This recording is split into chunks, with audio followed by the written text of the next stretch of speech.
My twin sister and I at 17 left for 2 days. And we were the first ones in our family to ever do that. I was the leader of it. But I said, hey, I'm gonna run away. Do you want to come? And she's like, yeah, of course I want to come. So at 17, so we were still considered minors. We run away and we were only gone for 2 days. And at that point in time, we were at a cousin of ours who had left like years before. And we stayed there and I was like, this is it. I'm out. Like I'm going to build a life from here. I had no idea what I was going to do. And then on day 2, somehow one of our brothers found out or assumed where we were staying, and he had the phone number to my cousin's house, and he called that house. And this was back when the landlines were still a thing, not really cell phones as much. And I just remember I was in the living room and she was in the kitchen, and she picked up before I did and started talking. I picked up in the living room and I could hear the entire conversation, but I didn't say a word. And by the end of that conversation, she told my brother to come pick us up that night. And my heart just like dropped all the way to my feet. I was like, what am I going to do? This is not what I want to do, but I felt like I needed to because she's my twin. And reluctantly, I went home. And the next day I told her, I was like, I'm not staying. Like, there's no way I can stay here. I'm going to leave again. And she's like, yeah, me too. But she's still there. So fast forward 2 years later, at 19 years old, I'm a member of the church, had been baptized for 6 months. I'm dating a guy from New York. And we only see each other like a couple times a year, if that. But and he's not Amish? He was Amish. Yeah. He was Amish. Yeah, I see. Yeah. You can only date from the same community. I see. Mm-hmm. But we wrote letters to each other. So how did you meet? A brother of mine got married to a girl in New York, and we all went up there for the wedding, and that's how I met him. And then we started dating from there. And so, long distance dating, but writing letters, not texting and calling. Right. Oh my gosh. Right. Because you had no electronics. Oh my yeah. So I laugh at people when they're like, oh my gosh, he didn't text me back. What am I to do? And it was like an hour. I'm like, try waiting 2 weeks for a letter. Wow. It's a whole different world. But anyway, so we had been dating for a while, became members of the church. We had never talked about getting married, but my twin sister was in a serious relationship and planning on getting married as well. So about a few months, probably about 2 months before I ended up leaving, I knew in my spirit that something was going to shift. I just didn't know what. I still knew I was going to leave at some point because I could not picture myself staying there. I was like, I'm not staying here and just getting married and having a bunch of babies. That's not what I'm supposed to be doing. I didn't know what I was supposed to do other than leave. And I just didn't know how I was going to do it. There was no like plan in place, and I didn't know what my connection was going to be. I didn't have anybody's phone number to like come pick me up. Like I didn't know. And I was also dating, and this guy and I, like, we had never talked about leaving. We were both rebels. Like, we always broke the rules, but we had never talked about leaving. But something in my gut just told me that I was going to leave, or something big was going to shift, and I had a very unsettled spirit. And so it was actually 21 years ago, just a few nights ago. It was May 31st was when I left. And it's funny because I just talked about it a little bit this morning because we weren't allowed to cut our hair, and I just got like really long extensions in yesterday, and I'm like laughing to myself because I'm like, I'm pretty sure 21 years ago today is when I cut my hair for the first time, and I told the hairstylist, like, please chop my hair to my shoulders. And now I'm laughing because I'm paying someone to put long hair in my head. Right.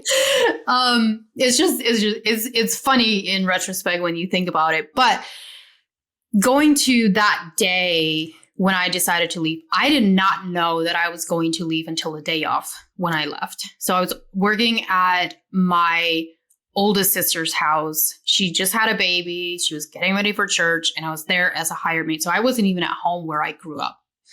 And you were there as what? So they call them hired maids. So you worked as a maid for other Amish communities if you were a teenager. I see. And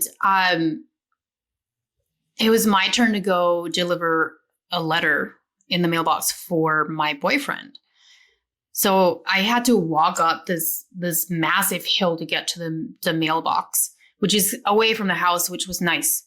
And I go up there and I open the mailbox to deliver this letter. And when I open the mailbox, there's a note in the mailbox. No address, but it had my name on it. And it said owner only, which is a pretty common thing that they put on the outside of their letters if they want only the owner to read what's inside. And I recognized the handwriting and I'm like, how the heck did he get a letter into this mailbox without an address? Like, there's only one way that that's possible, which means he's in Ohio. But it wasn't making any sense to me. So I opened a note and he had written in the note and he said, my sister and her boyfriend and I drove down with a mutual friend of ours from New York the day before we ran away and we left the Amish. And I was like, oh my gosh, this is crazy. So then he goes, if you want to leave, we'll come by at 10 p.m. tonight and pick you up. If you don't want to leave, I'll come by another time and we can talk about it. And I choke now because I'm like, that was his way of saying, like, we'll break up if you don't leave. But I'm telling you, Jamie, I literally like snapped my fingers and said, I'm leaving. I didn't even think twice. Nobody had to persuade me. What did have to happen, though, is it was noon and I needed to figure out how I'm going to go through the rest of the day, not telling anybody, because I couldn't tell anybody. I contemplated telling one of my younger sisters that was there that day.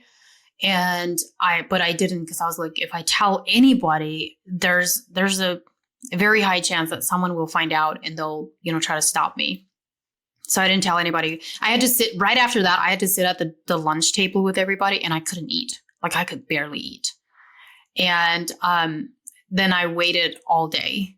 And so my plan was to wait until nighttime when everybody else goes to bed, which is what I did. Every night you get to, the whole family gets together and they do a prayer every single night, like before they go to bed. So that happened. And then you go to bed and I go upstairs as if I was going to go to bed, just normal routine. I'm the only one on the second floor.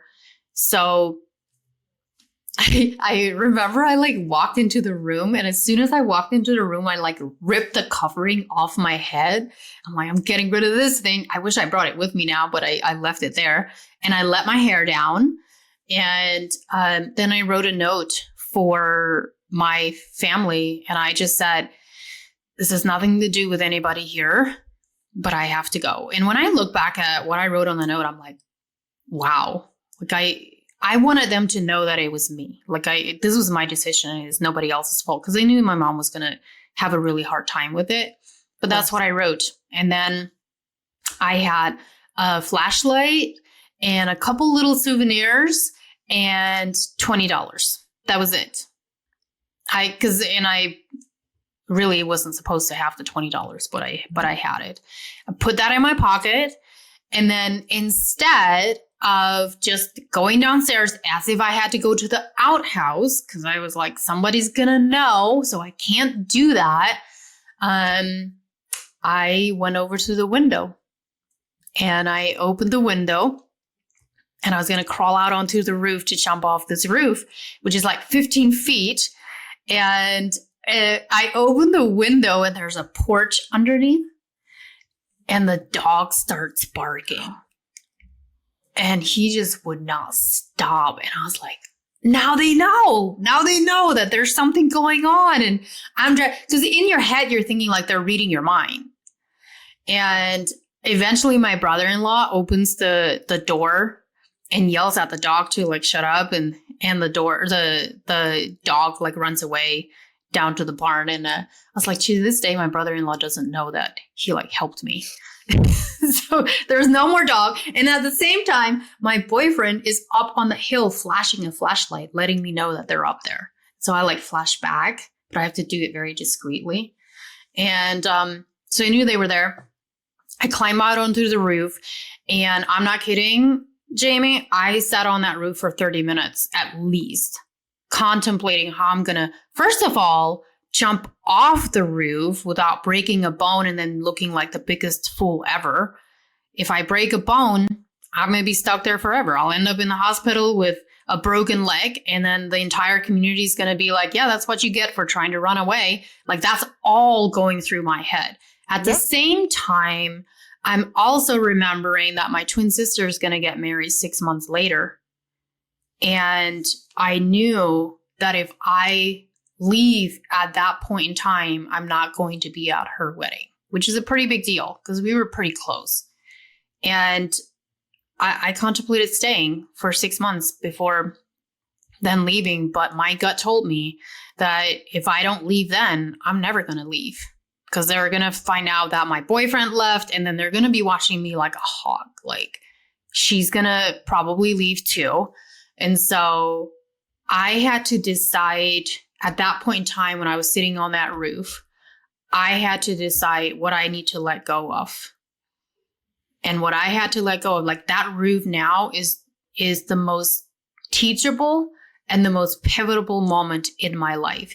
Because so many times the reason that people don't get to their life goals and their dreams and living the life that they want is because they can't let go of the things that they need to let go of in order to grow into that person.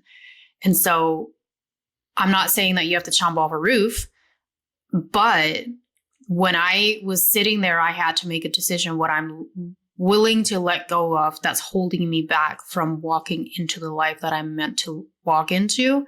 And that was by letting go of my family, my community, and everything that I was tied to and didn't believe in. But I was staying because of comfort.